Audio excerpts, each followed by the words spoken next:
It doesn't matter what their names are, but there's one soap show right now. One of the cast members was interviewed last week, and they go about 40.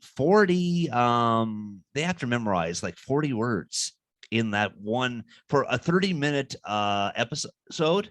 They have to memorize 40 like dialogue.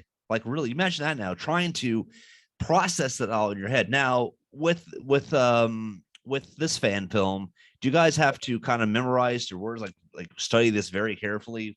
And I'm sure it is. It's hard to do without the, well, you don't want to go on filming holding a paper. Okay, this one I'm supposed to say, or that's what I'm supposed to say. Okay, it wouldn't look professional, of course. But Right. with that being said, I'm sure you go through a lot of that too. Right, exactly. And those guys, Aaron and John actually had a lot of the heavier dialogue scenes.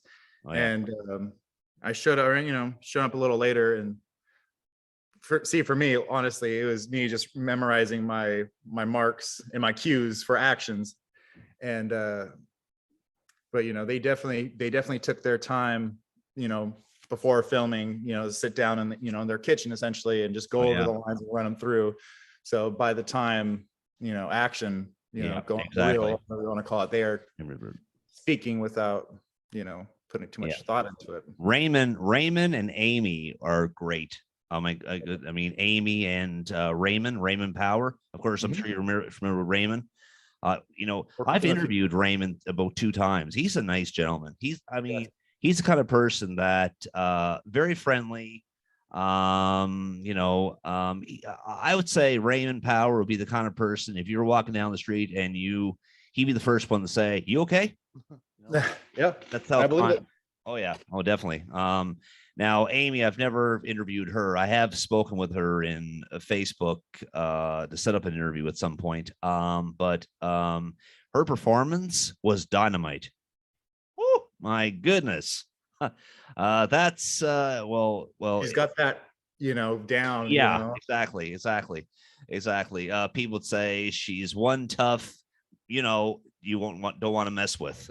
So I'm not going to say the word, because today you'd probably get your mouth slapped even for saying it. But Right. yeah. So, but you know what I'm saying. You're pretty, exactly. I'm watching my language here too. Yeah, exactly. It's okay for them to say, but we say it, we're in serious trouble. But anyways, that's the way it goes today. But I am so proud of this fan film. I'm so proud of each and every one of yous for doing this. The fans, of course. I mean, God, where would these movies be without the fans? Right.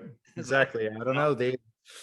Something very magical happened in 1978, and I'm sure John Carpenter and Deborah Hill weren't necessarily trying to like a lot of productions do now, try to look ahead, making sure they can like turn this thing into a big franchise. But I don't know, at that time, if it wasn't for that great reception, John Carpenter, man, John Carpenter, a great director. What can I say? Great director. Yeah.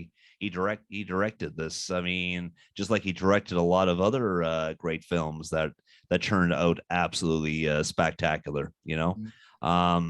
But yeah, God, I'm sure John Carpenter himself didn't expect for this, my goodness, this thing to grow like it did.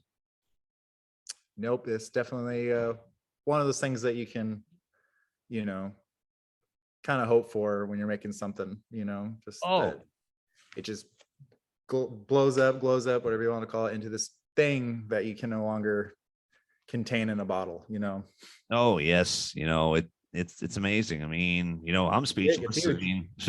God, and I'm sure I've seen other ones they've done too, and there's never a dull moment when it comes to the Halloween fan films. They're just amazing, and I hope, unless of course these important people come in and basically put the axe through it and say, no, we can no longer do this. I'm sure there's going to be directors that are going to continue to do this. Hey, when there's a passion, it always finds its way. Oh, exactly. Exactly. Well, Luis, I want to thank you so much for taking time to speak with me this afternoon. I really Yes, thank you for appreciate reaching it. out. All the best to you, and let's You keep too. this going. All Take righty. care. All You right. too. Bye bye.